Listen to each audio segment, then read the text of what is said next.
अवश्य पुत्र। आंखें खोलो यशु। जहां मैं तुम्हें छोड़कर गया था वहीं तुमसे मिलने आया हूं।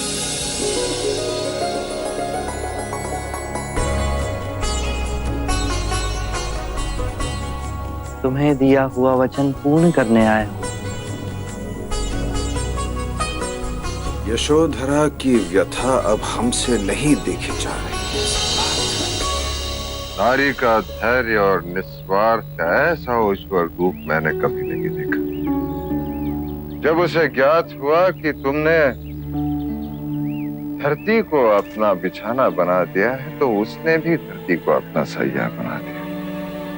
गहने और रेशमी वस्त्र त्याग दिए और उसने भी गिरवा पहन लिया। जब उसे पता चला कि तुम एक ही बार भोज करते हो, उसने भी एक ही बार भोज करना शुरू किया। तुम्हारे लिए ये सब आसान था पुत्र, क्योंकि वन में तुम्हारी एकाग्रता को भंग करने के लिए कोई नहीं था। परंतु यशोधरा इसी संसार में, इसी वैभव में, इसी ऐश्वर्य में ये सब कर पाई। सबके ताने सुनकर अपनी आस्था पर अटल रही। यशो,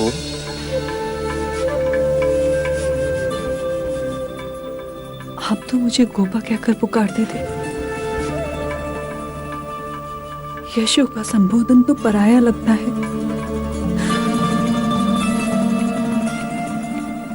आप आएंगे इस विश्वास में मैंने इन 7 वर्षों में प्रत्येक क्षण आपकी प्रतीक्षा में काटे। 7 वर्ष नहीं यशो, कई जन्म लगे, कई जन्म। तब मुझे संबोधि प्राप्त हुई। मेरे हृदय में बिल्कुल भी शंका ना उठी। आप में वो सारे गुण थे जो आपको बौद्धिस्तव बनाते। आइए,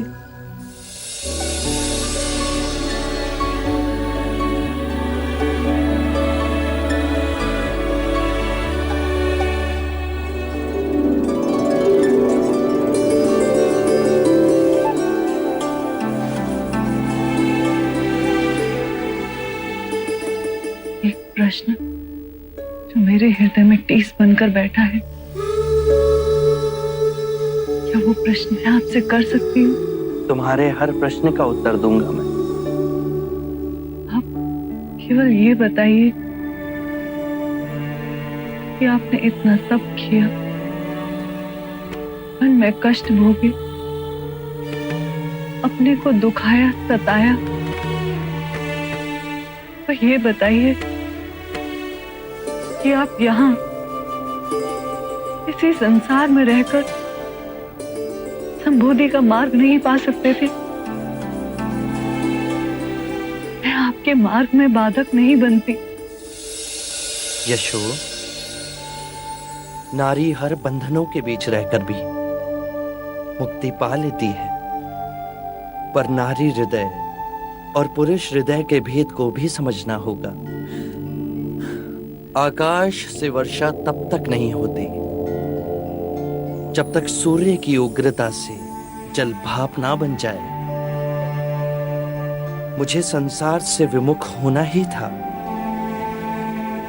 तब से इस शरीर को जलाना ही था, अपने अंतर की मारा को पराजित करना ही था, और अपने अंतर के मारा से संघर्ष केवल एकांत में ही हो सकता था। उसे पराजित करना मेरे जीवन और मरण का प्रश्न था, और अपने अंतर के मारा से मुक्ति पा मुझे संबोधि का मार्ग प्राप्त हुआ। ये परम ज्ञान अब केवल मेरा नहीं, जन जन का है। अर्थात अब आप मेरे और राहुल के सौभाग्य में नहीं,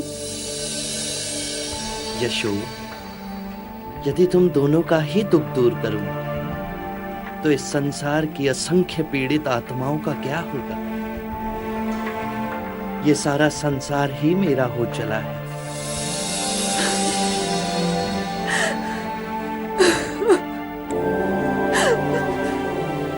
तुम्हारा हृदय बहुत बड़ा है, उसे छोटा मत करो यशो। बुद्ध दीपांकर के आशीर्वाद से हम दोनों जन्मों से जुड़े हैं। इस जन्म में तुम्हारे साथ तुम्हारी सहनशीलता, तुम्हारे धीरज के कारण ही मैं संबोधि को प्राप्त हुआ। अपार ऋण है तुम्हारा मुझ पर।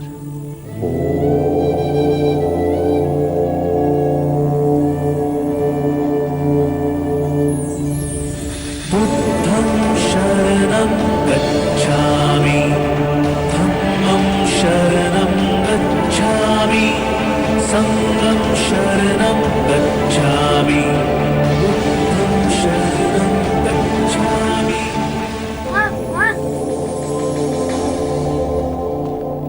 पिताजी, दादा महाराज आपकी भोजन पे प्रतीक्षा कर रहे हैं।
बस इतना ही।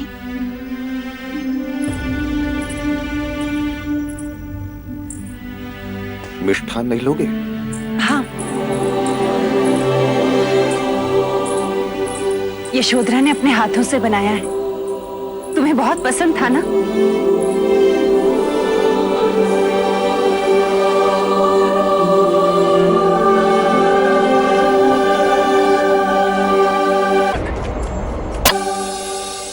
संन्यास मनुष्य से क्या क्या करवा देता है। किसी को तो अपनी सारी प्रिय वस्तुओं तक को त्याग।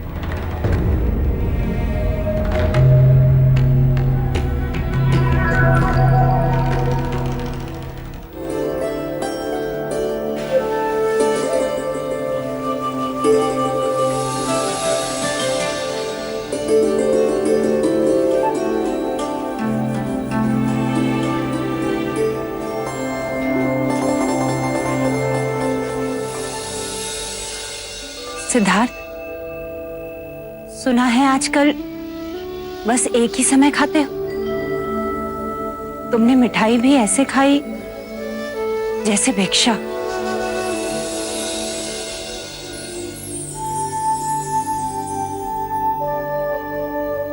मैं भिक्षा भी ऐसे ग्रहण करता हूं जैसे मिष्ठान। मां, यदि भोजन पूर्ण ध्यान पूर्वक करें तो भिक्षा और मिष्ठान का अंतर समाप्त हो जाता है। अरे सत्य तो कहा, भिक्षा से मांगी हुई चीजों में रुचि अरुचि कैसी? बस सत्य भाव से खाना चाहिए। जय सिद्धार्थ, आप आ गए। नंद, चरण स्पर्श करो।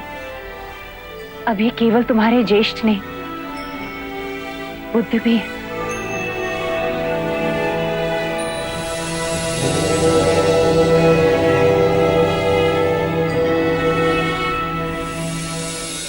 आनंद, कैसे हो?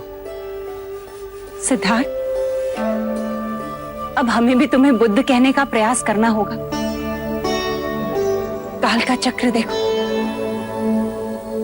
अब तुम हमारे होकर भी हमारे नहीं। मैं इस मार्ग पर चल सका, उसके लिए मैं इस परिवार की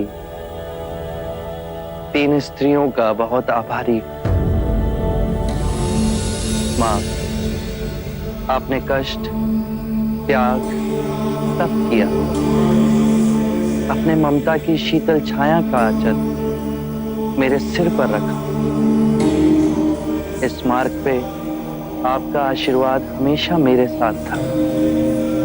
बहुत बहुत आभार।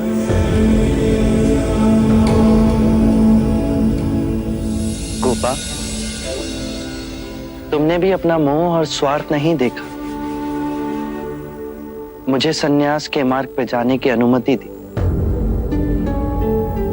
मेरे माता पिता और मेरे पुत्र राहुल का उत्तरदायित्व अपने ऊपर लिया, मुझे स्वतंत्र छोड़ा।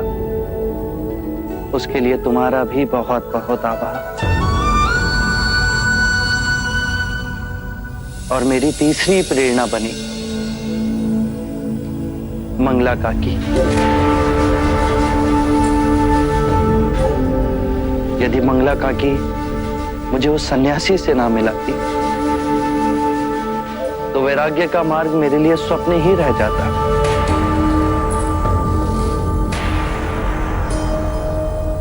मंगला काकी ने मुझे वास्तविक संसार दिखाया, जो दुख और पीड़ा से भरा है, और उन्हीं के कारण मेरे हृदय में प्रश्न उठे,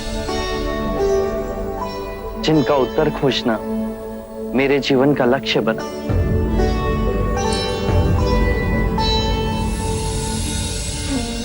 मंगला काकी, जिस तरह आपने मेरा ध्यान रखा, उसी तरह आप मेरे पुत्र राहुल का भी ध्यान रखेंगी।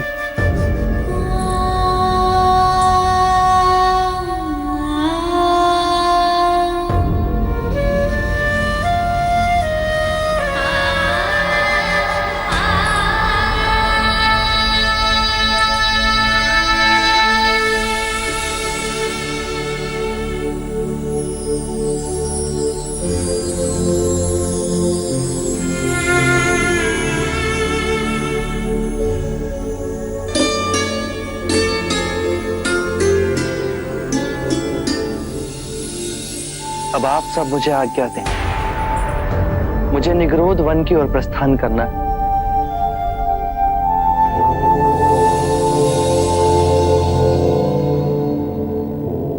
ज्येष्ठ,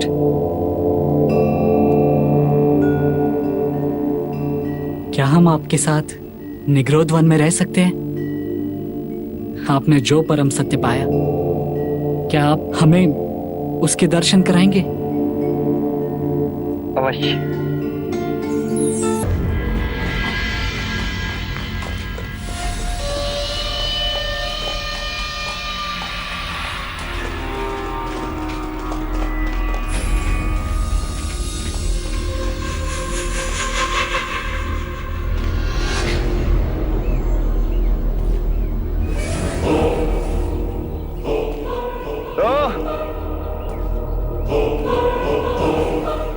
तो 7 वर्षों के पश्चात ये पाया तुमने, हाँ? ये भिक्षा का झोला, खुरदरा वस्त्र, नग्न पांव और अपने जैसे भगोड़ों का साथ।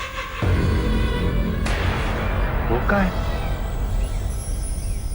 भिक्षाम देहि। देवदत्त, विवेक से बात करो। ये अब सिद्धार्थ नहीं रहे, ये बुद्ध है। इनके कोटि कोटि अनुयायी हैं, जो इनकी वाणी को 10 दिशाओं में फैला रहे हैं। ओह, अच्छा, तो बुद्ध जी अपने ज्येष्ठ के एक प्रश्न का उत्तर दीजिए। 7 वर्षों तक आपने पाया क्या?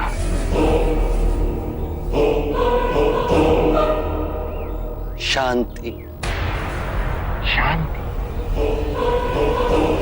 शांति की बात तो वो करते हैं जो तलवार की धार से इसे जीत नहीं सकते। तलवार से सारा जग जीत लिया, पर अपना मन नहीं जीत पाए, तो क्या जीता? तो तुमने क्या जीता? मैं जीतने नहीं, मैं तो हारने गया था। हारने? क्रोध हारा, लोभ हारा, ईर्ष्या हारी, वैमनस्य हारा। अब हारने को शेष बचा ही क्या था? तो परम शांति को उपलब्ध हुआ। अच्छा, तो तुम ये कहना चाहते हो कि तुमने शांति को पा लिया और मैं क्रोध को पाल रहा हूं? हाँ? ये तुम कह रहे हो, तुम्हारा अपना क्रोध ही तुम्हें पीड़ा देगा। मैं केवल विवाद कर रहा हूं। विवाद से ही हम क्रोधित होते हैं, परम सत्य का मार्ग छोड़ देते हैं और अपनी आत्म सुरक्षा के लिए प्रयास करते हैं। मैं क्रोध नहीं कर रहा। ये तो अत्यंत शुभ बात है। क्रोध करना अपनी हथेली पर गर्म कोयले को रखने के समान है, जो हम किसी दूसरे पर फेंकना चाहते हैं, पर इस क्रिया में हम स्वयं को ही हानि पहुंचाते हैं।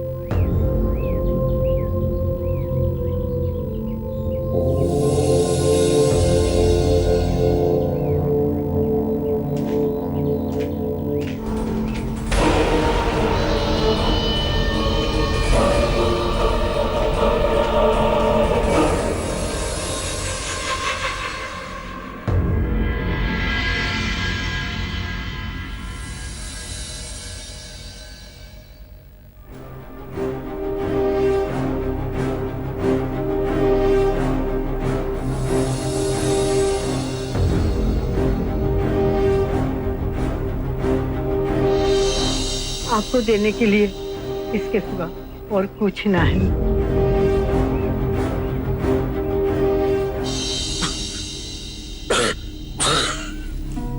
महाराज, ले।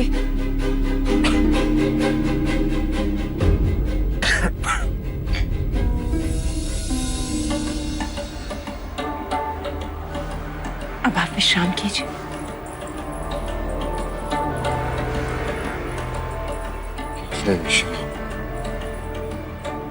निद्रा ही नहीं आ रही प्रजापति। जिस दिवस के प्रतीक्षा में इतनी रातें आंखों में काट दी, जब वो दिवस आया तो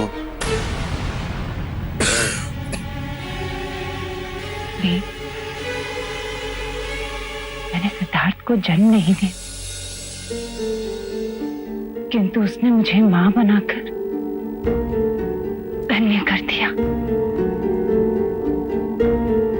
आज मेरा पुत्र एक निर्धन की झोपड़ी में भिक्षा मांग रहा था। उसी राज्य में भिक्षा मांग रहा था जिस राज्य का वो सम्राट है, स्वामी है। परंतु उस भिक्षुक के चेहरे पे करोड़ों सूर्य का तेज नहीं देखा आपने? यही कार्य वो राजा बनकर भी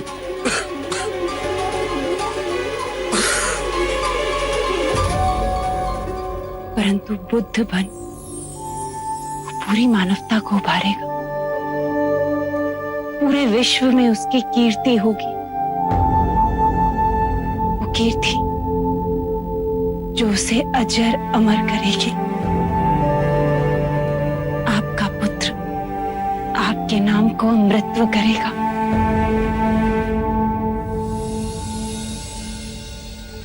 माँ, मेरे पिताजी जैसा कोई नहीं। इस पूरे कपिल वस्तु में वो सबसे भिन्न है। वो कैसे? राजमहल वालों जैसे नहीं है वो। ना कीमती वस्त्र, ना तलवार, ना कड़के चलना, और वो उन सबसे अधिक शक्तिशाली है।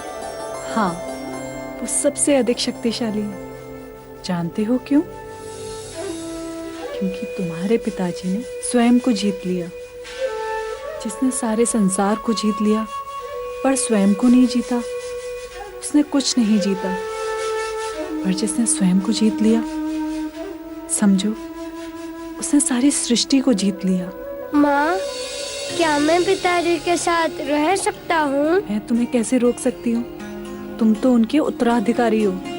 उत्तराधिकारी वो क्या होता है? जब पिताजी से मिलोगे तो उन्हीं से पूछ लेना, और जो भी तुम्हारे मन में आए स्वयं मांग लेना। माँ, कल चलेंगे पिताजी से मिलने? हाँ।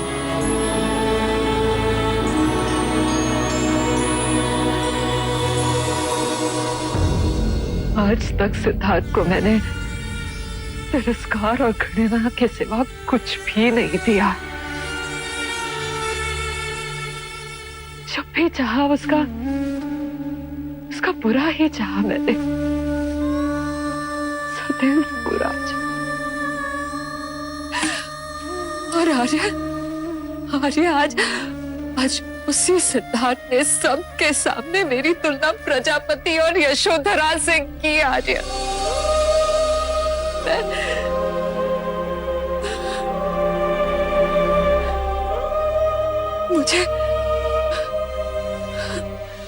मुझे उतना ही सम्मान दिया। अरे मुझ जैसी को इतना सम्मान मैंने तो कभी भी उसका भला नहीं चाहा। हमेशा उसका अशुभ ही चाहा है। और सिद्धार्थ ने कहा कि उसके सफलता का यश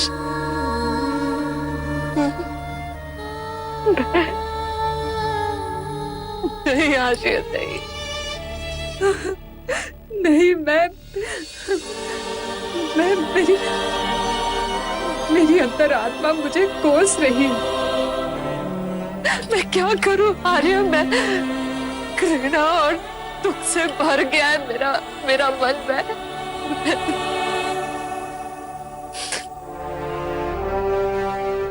मेरे मन पे भी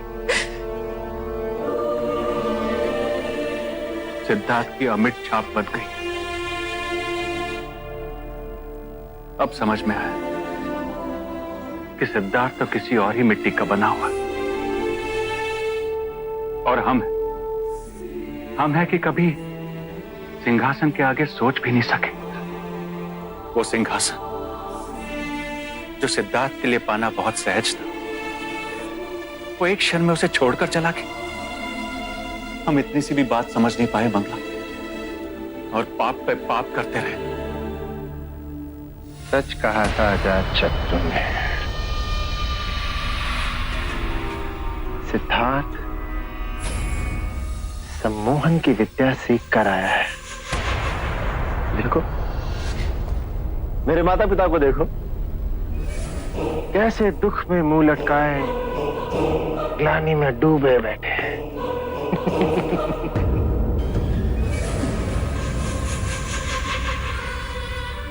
बबूल का पेड़ बोया है हमने, फल की अपेक्षा कैसे करें हम? कायर हैं आप लोग, कायर हैं आप लोग। जब सिद्धार्थ को जड़ से उखाड़ के फेंकने का समय आया है, तो आप लोग शस्त्र डाल के बैठे हैं। पुत्र, तुम चाहो तो सिद्धार्थ से कुछ सीख सकते हैं। नहीं, मुझ पे उसका सम्मोहन नहीं चलेगा। कपिल वस्तु के सिंहासन को पाने के लिए मैं अपना पहला पाप बढ़ा चुका हूं, और मैं अब पलटने वाला नहीं हूं।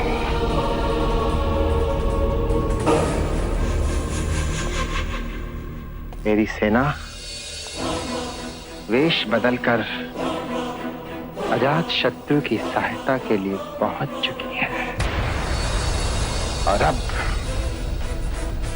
अजात शत्रु मेरा ऋणी है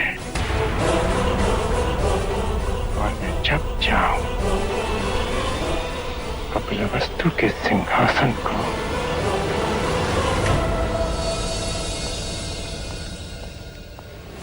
घेर लो महल को चारों ओर से। महाराज बिंबिसार को बंदी बना हमारे सामने लाया जाए। फैल जाओ महल के कोने कोने में और ढूंढ निकालो महाराज को।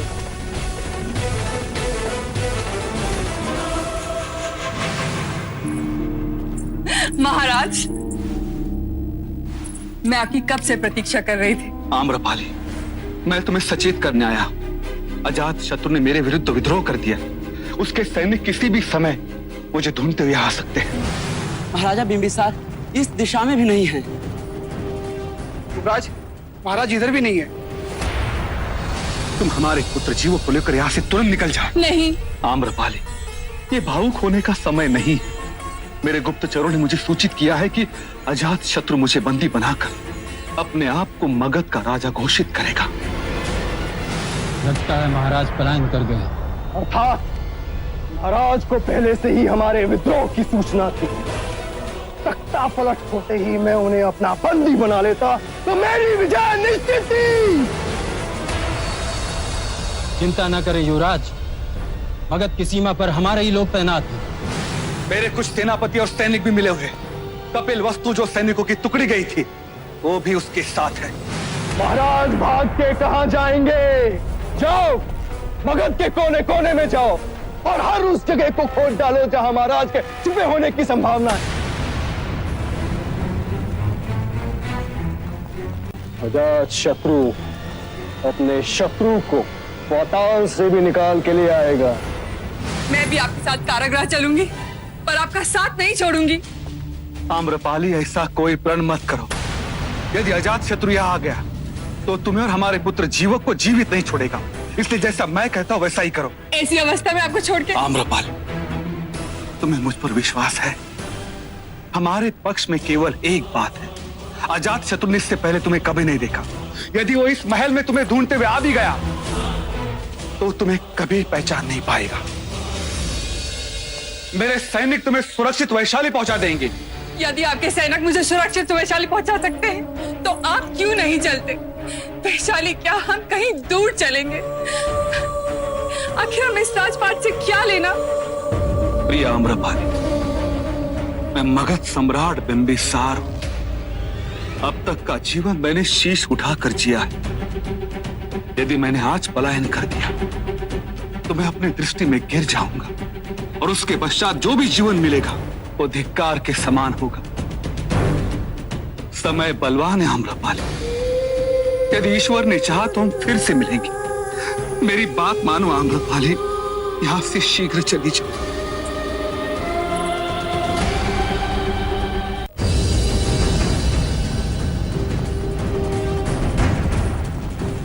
युवराज, हमने मगध का कोना कोना छान मारा, महाराज कहीं नहीं मिले। प्यासी थी मेरी तलवार महाराज के रक्त की। तुम महाराज कायर ही निकले। मेरा सामना तो करते। मगध नरेश बिंबिसार कायर नहीं है। पितृघात के प्यासे आंखें खोल और देख कौन आया है।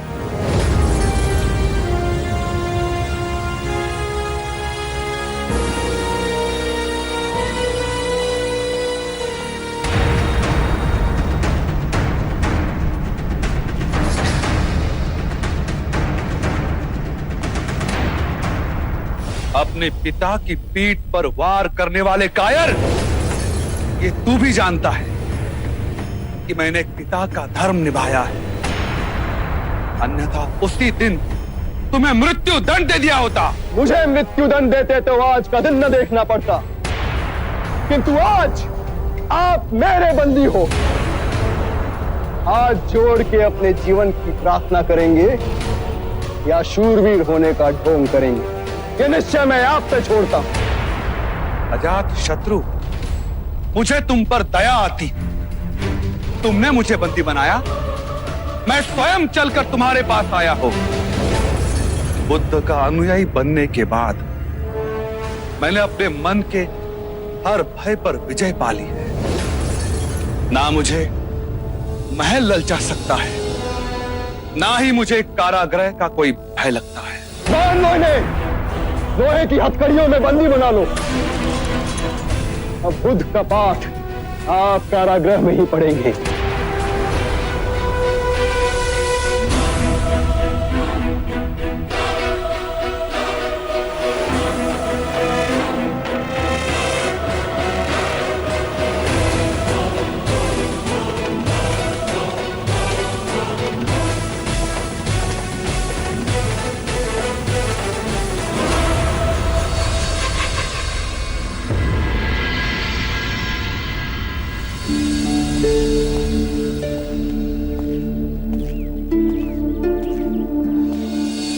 प्रणाम देवी, प्रणाम युवराज। आइए।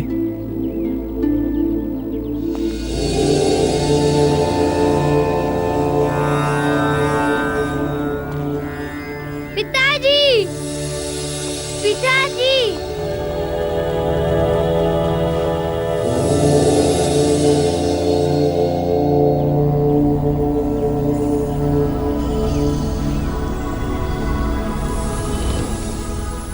नंद और अन्यथा कहाँ है पिताजी?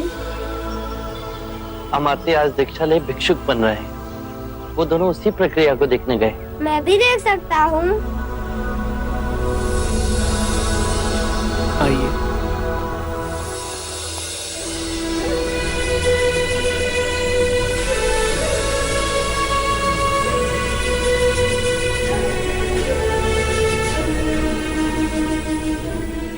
यशो, तुम सुख त्याग सादा जीवन मेरे कारण तो व्यतीत नहीं कर रही हो। मैं आपकी अर्धांगिनी हूँ, तो जो आपका धर्म वो मेरा धर्म। किसी और के धर्म और मार्ग को स्वयं पर कभी मत थोपना जब तक तुम्हारा अंतर्मन उसे ना माने। मेरा अंतर्मन तो आपके साथ ही जुड़ा है, तो क्या मुझे आपके मार्ग पर चलने की अनुमति है? तो क्या नारी को मुक्ति का मार्ग प्राप्त करने का अधिकार नहीं? आपकी भिक्षुनी क्यों नहीं बन सकती? मुक्ति के मार्ग पर चल, तुम मुक्ति अवश्य पाओगी, परंतु अभी तुम्हारे भिक्षुनी बनने का समय नहीं आया। अनुकूल समय आने पर मैं तुम्हें स्वयं उसके बारे में बताऊंगा। अभी तुम यहाँ नहीं ठहर सकती।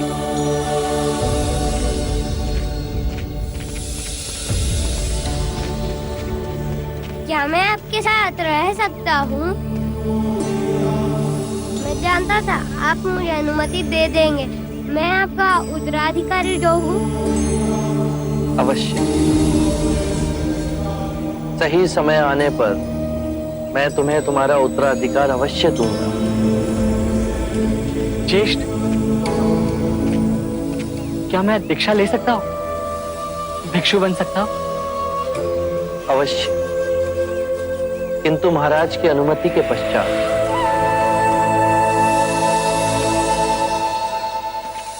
नंद में संकल्प शक्ति का अभाव है, जो जीवन के किसी भी निर्णय को लेने के लिए आवश्यक है, चाहे वो राजा बने या भिक्षु। सत्य पहचाना। नंद ने भिक्षु बनने की इच्छा प्रकट की है। यदि आपकी आज्ञा हो तो उसे एक महासंघ में रहने दें। वो भिक्षु जीवन जिएगा, नियम और प्रशिक्षण में बंधेगा, तो उसमें संकल्प शक्ति का उदय होगा। यदि वो केवल प्रभावित होकर भिक्षु बनना चाहता है तो एक माह भी संघ में नहीं रह पाएगा। पर इस समय साधना और अभ्यास से उसमें स्पष्टता का भाव जागेगा और दृढ़ता का विकास होगा।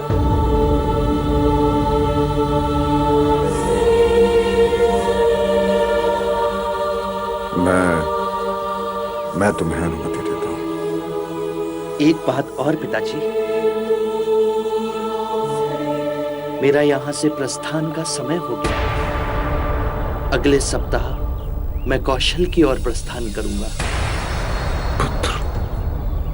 अब व्यथित ना हूं पिताजी, मैं पुनः कपिलवस्तु लौट कर आऊंगा। एक अनुरोध है तुमसे पुत्र। सभी शाक्य राजा तुम्हें सुनने के लिए व्याकुल हैं। मैं आपसे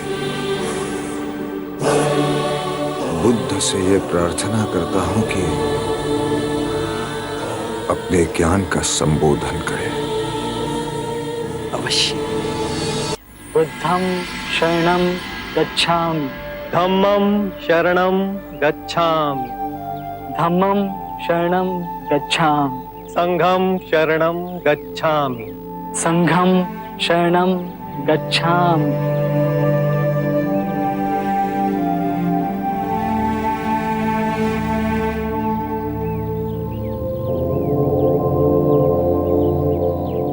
नंद,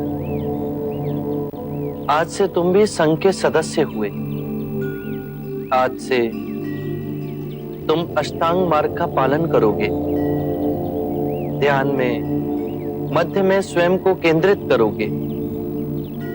भिक्षा पात्र ले सभी भिक्षुओं की तरह आज से तुम भी भिक्षाटन करोगे। मैं पूर्ण प्राण लगाकर ध्यान उपलब्ध करूंगा और केवल आपके बताए हुए मार्ग पर ही चलूंगा।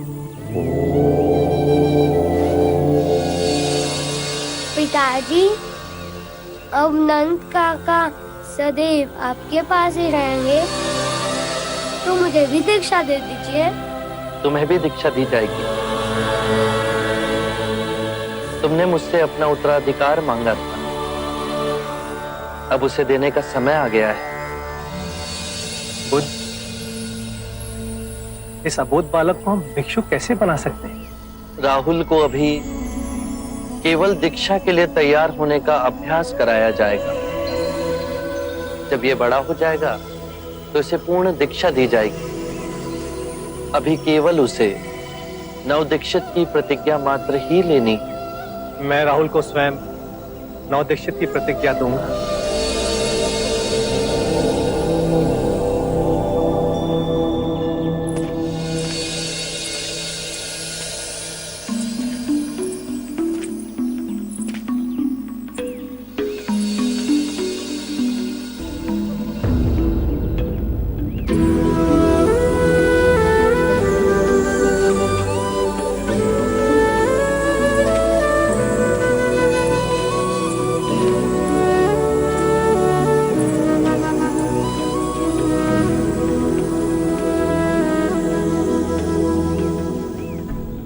तुमने क्या किया पुत्र? मैंने नंद को केवल एक महाभिक्षु बनने की अनुमति दी थी और तुमने मेरे पौत्र राहुल को भी भिक्षु बना दिया। एक क्षण नहीं सोचा कि हमारा क्या होगा।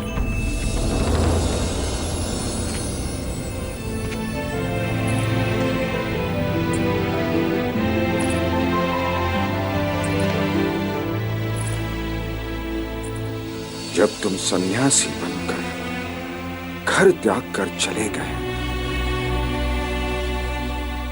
मैंने अतः वेदना और कष्टों में दिन काटे। तुम तो सर्वज्ञानी हो। मेरे जैसे साधारण व्यक्ति का दुख तुम अवश्य भाप लोगे। मैं संसारिक हूं। मेरे लिए पिता, दादा, पौत्र सब रिश्तों का महत्व है। एक विनती है तुमसे, भविष्य में किसी अबोध को दीक्षा देने से पूर्व उनके प्रियजनों की आज्ञा अवश्य लेना। पिताश्री, जब राहुल ने मुझसे दीक्षा लेने का आग्रह किया तो मैं पिता होते हुए भी एक क्षण को विचलित नहीं हुआ, क्योंकि ये मार्ग तुम्हारा स्वयं चुना हुआ है। इस मार्ग पर केवल दो ही भूल हो सकती। एक, इस मार्ग को पूरा तय ना करना, और दूसरा, उसे आरंभ ही नहीं करना। परंतु राहुल ने अपना पहला पग तो रख ही दिया है। मेरा मार्ग कोई संगठन नहीं, मेरा मार्ग कोई सिद्धांत नहीं, मेरा मार्ग केवल स्वयं की अनुभूति है, स्वयं का अनुभव। परंतु तुम्हारी जीवन की अनुभूति हमसे विभिन्न कैसे? क्योंकि मेरी निद्रा टूट गई। मैं अपने जीवन को जागरूक होकर जी रहा हूं। मैं अपने जीवन को हर क्षण में केंद्रित हो उसके चमत्कारों को देख रहा हूं। मेरे अंतर में ना तो कोई पिपासा है, ना ही कोई भय। तुम मुक्त हो, स्वच्छंद हो। पिताश्री, जीवन की इस पीड़ा और दुख से मुक्ति का मार्ग जिसे मैंने खोजा है, इससे मेरे ही परिवारजन अछूते रह जाएं। यदि राहुल और नंद इस पथ पर चलेंगे, इसका अभ्यास करेंगे, तो परम ज्ञान का अनुभव स्वयं करेंगे। और यही परम ज्ञान मेरा उत्तराधिकार है, जिसे मैं बिना भेदभाव के सबको दूंगा।